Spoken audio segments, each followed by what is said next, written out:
Hey guys, this is Anthony Morganti from anthonymorganti.com. This is the Photography is My Passion podcast, episode 3. And in this episode, we're going to talk about how to take sharp images.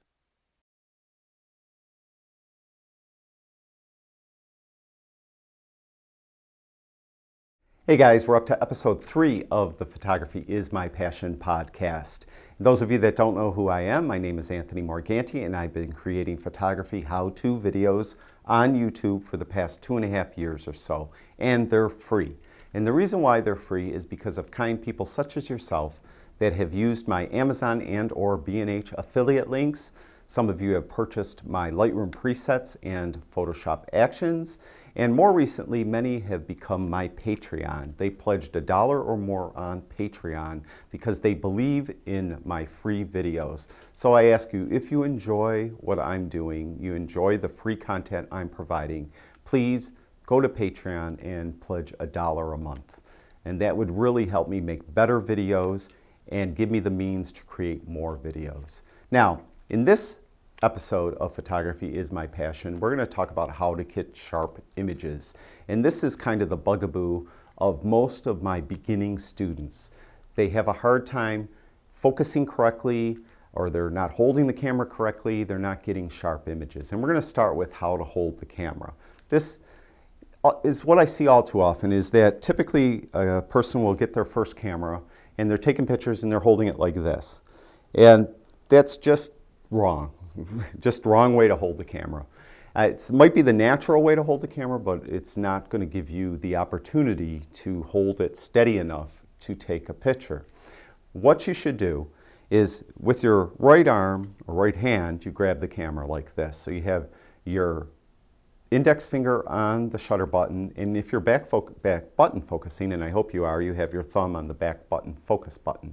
Then what you do is you take your left hand and you put it under the camera and lens like this. With these fingers you could still zoom and focus if you're going to be manually focusing.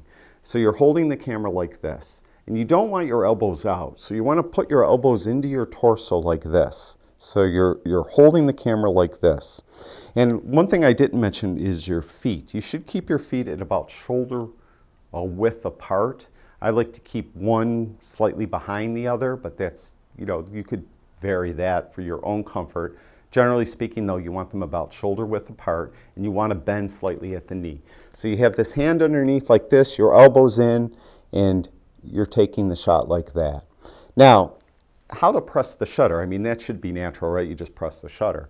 But typically, I found a lot of beginning photographers, they're too vigorous, they're too violent when they press the shutter, and that's going to cause camera shake. So you really want to press the shutter very gently. There's two different methods that are mostly taught. One is that you just slowly press the shutter to gain focus, then slowly press the shutter till the shutter trips. That's the way I do it, although I use back button focusing. So I focus with the back button and then I slowly press the shutter to trip the shutter. The other way to do it is kind of like you're giving a fingerprint. You've seen, they roll the finger. So what you do is you have your finger slightly behind the shutter button or slightly in front of the shutter button, and you just kind of roll your finger across the button to accentuate, to trip the shutter. So try both, see which one works for you, and use it. Just avoid violently or vigorously pushing down on the shutter. So you just want to be very gentle with the way you push the shutter. Also with breathing, there's some different kind of arguments of how you should breathe when you press the shutter. There's one argument that your lungs should be full, so you should fully breathe in. When your lungs are completely full, press the shutter in whichever method you're using to press the shutter. The other method is your lungs should be completely empty, so breathe all the way out, and when your lungs are completely evacuated of air, then you press the shutter. Use whichever is most comfortable for you. Personally, I don't mind either. Either one works. So do that. Just make sure though, the most important thing is that you get a firm base, legs or feet shoulder width apart, bend at the knee slightly, have your left hand underneath the lens, elbows in, and take the shot like that. Now, there's some technical aspects about getting a sharp picture we have to talk about. The first is what they call the inverse focal length rule. And what that means is whatever your focal length of the lenses you're using, your minimum shutter speed, meaning the slowest shutter speed you use, should be 1 over that focal length. Let's, for example, say we had a 1,000 millimeter lens and we're hand holding that 1,000 millimeter lens. The inverse focal length rule states that our minimum shutter speed, our slowest shutter speed, should be 1/1000th of a second. So hopefully you could use a faster shutter speed, 1/2000, 1/4000, 1/8000th of a second if your camera goes up that high. So, but the slowest is 1/1000th of a second. So if you have a 300 millimeter lens, 1/300th of a second is the slowest you should use.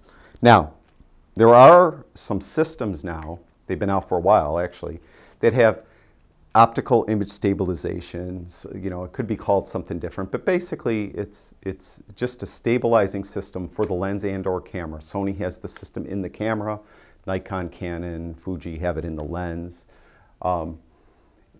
What that means is that it gives you some correction for any shakiness you might induce in the camera and lens when you're taking the picture.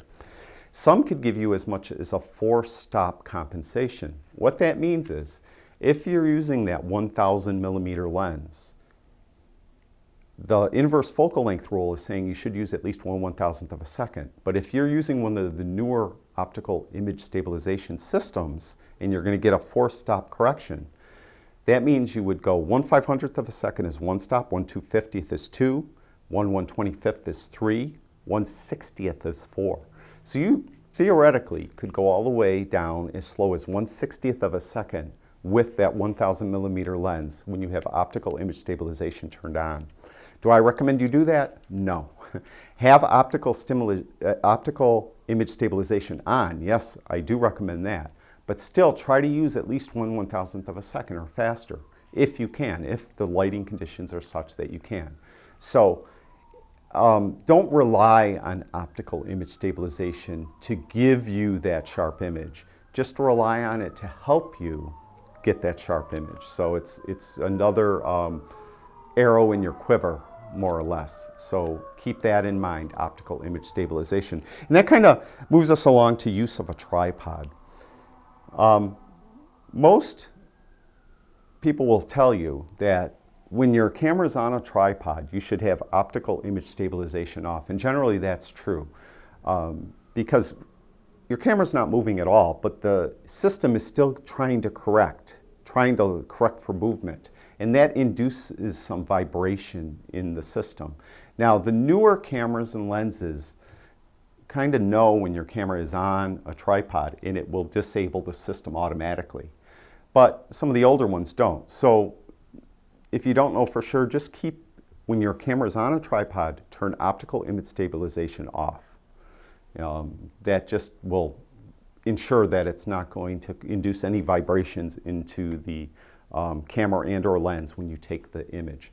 Now, as far as tripods, I could make a whole podcast talking about tripods, but generally speaking, the more sections the tripod has, the smaller it will fold down to, but the less stable it is.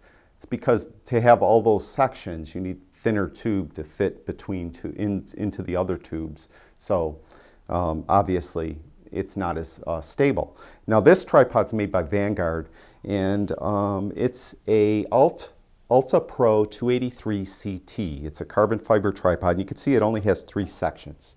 So the tubing is very thick. This is a very, very stable tripod, and I like it a lot. Now, the other part that is important, of course, for the tripod is the head. Now, there's different heads for tripods, different types of heads.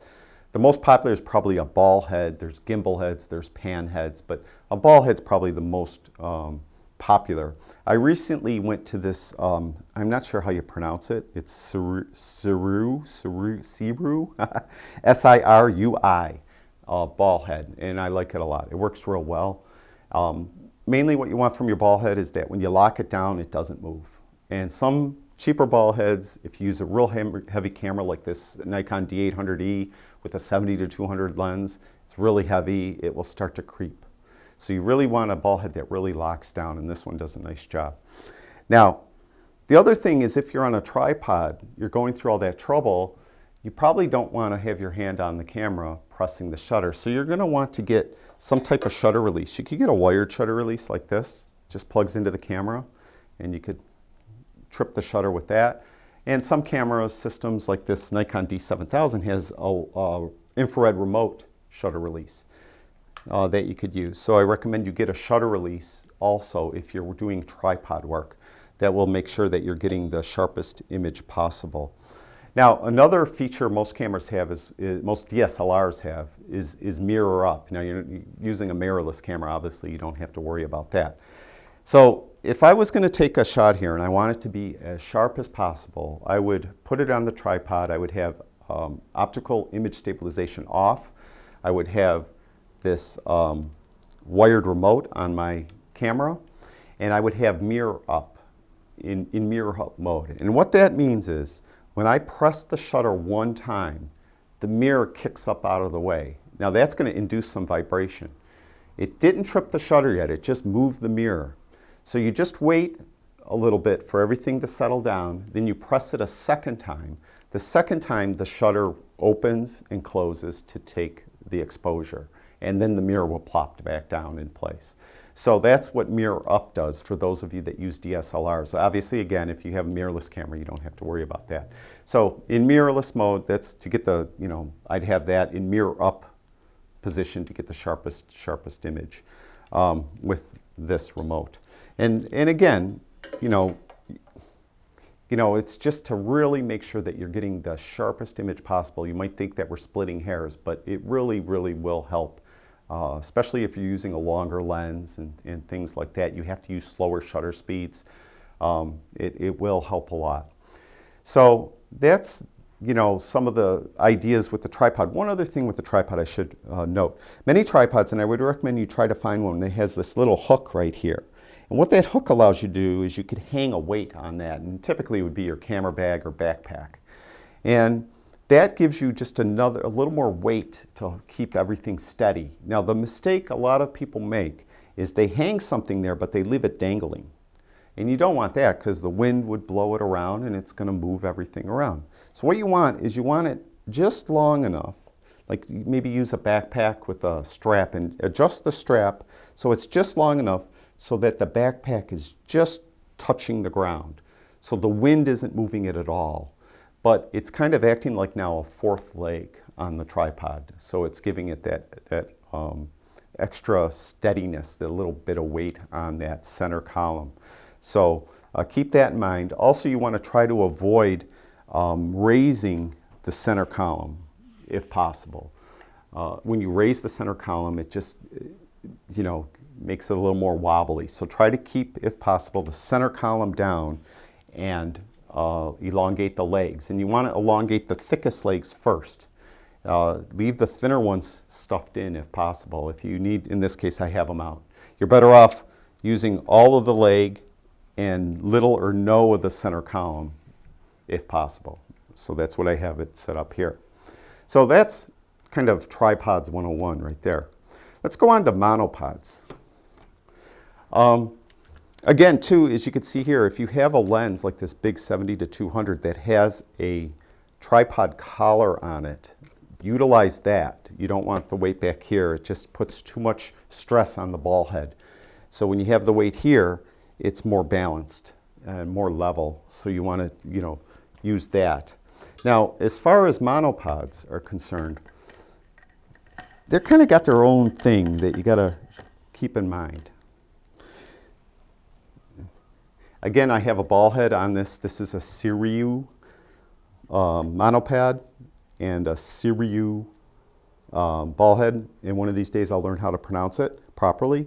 That's S-I-R-U-I.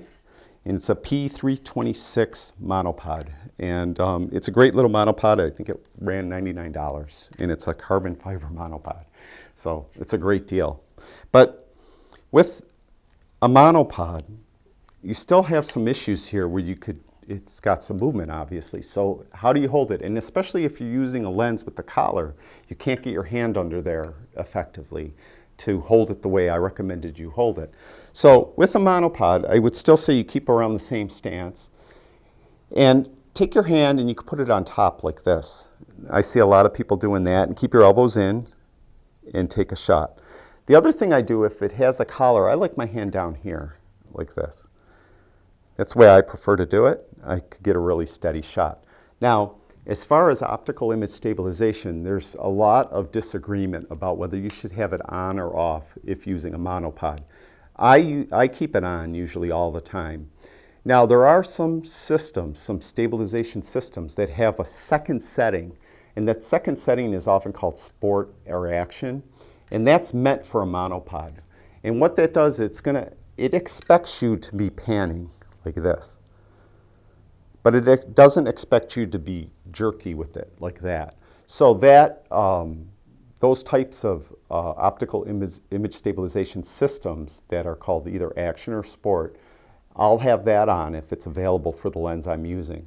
And that will help maximize the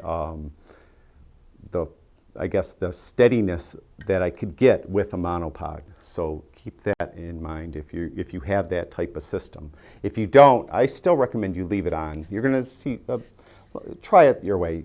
Try it both ways and see what works for you. Because a lot of photographers recommend you have it off with the monopod. But I keep it on and it works fine. So again, you want, try to keep your hands close.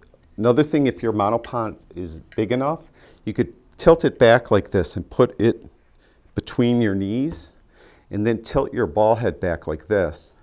And then you could hold it like that or like this with your elbows in and get a nice steady shot like that also. So that's another thing you could do with the monopod, and I often do that with the monopod. Now, the last thing I think we should talk about is different types of focus systems available with these cameras nowadays. Specifically, we'll talk about focus points. Depending on your camera, a cheaper camera, an entry-level camera might only have, let's say, 6 focus points. A better camera might have over 50. I think Nikon just announced a camera coming out soon that's going to have over 100 focus points. Well, there's different modes you could put your camera in which will utilize those focus points in different ways. And every manufacturer has pretty much the same thing, they just call it something different. One mode, which is probably what your camera defaults to when you take it out of the box, is this multi-point focus system. And what that means is, let's say your camera has 59 focus points. When you focus on a subject, the computer in the camera will look at the scene and determine which focus points to use to gain focus. Well, it sounds great, and theoretically it should work great. You could just automatically focus on a scene perfectly all the time, but it doesn't really work that way in real life. Let's say, for example, you're on the beach and you want to take a picture of your child is maybe 10 feet away from you to the right a little bit, but you want to kind of get the lifeguard tower over here to the left, which is maybe 20 feet away, into the picture.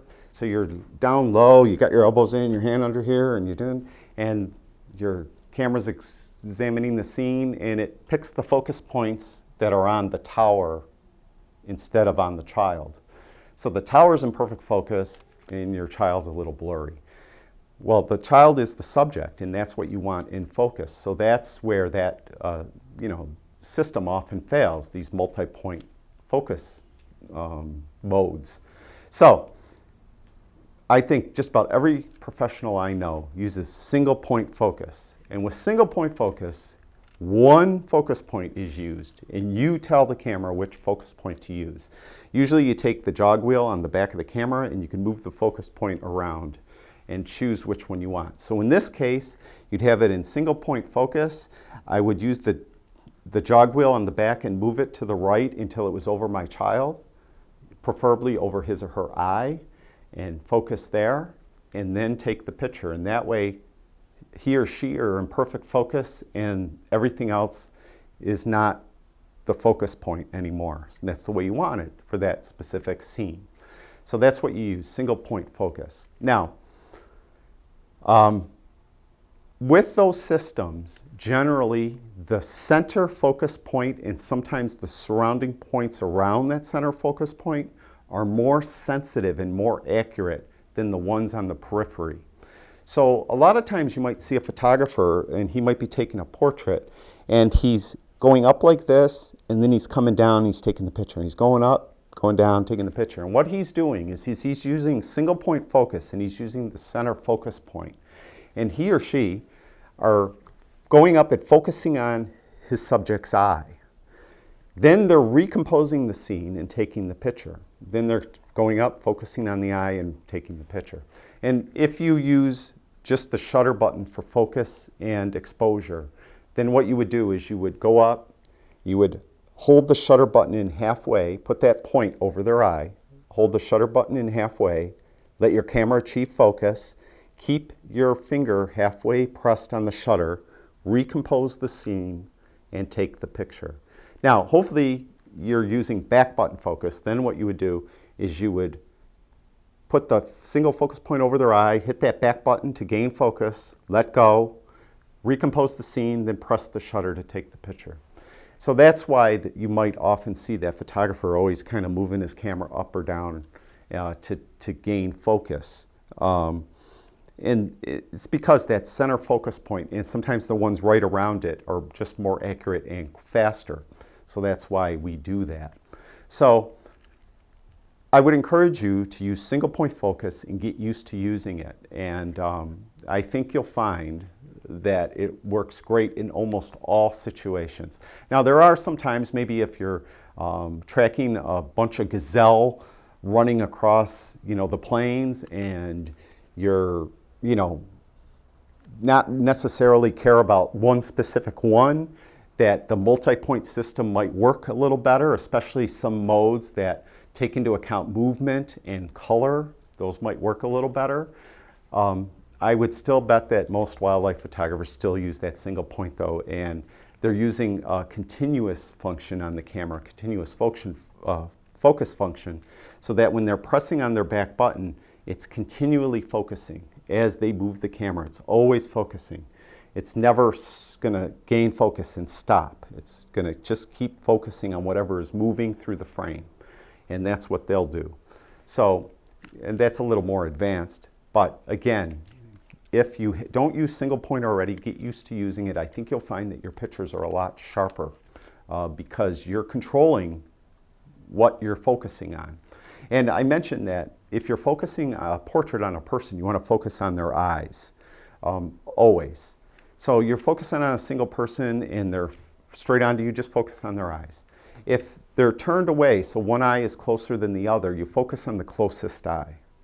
If you're focusing on a small group, try to arrange them such that their eyes are on the same plane, so that all their eyes will be in focus. Now, if it's a bigger group and you're going to have rows of people, you can't do that. Then you're going to have to use a smaller aperture so that you get more depth of field and get everyone in focus. But those are kind of general rules of focusing on people.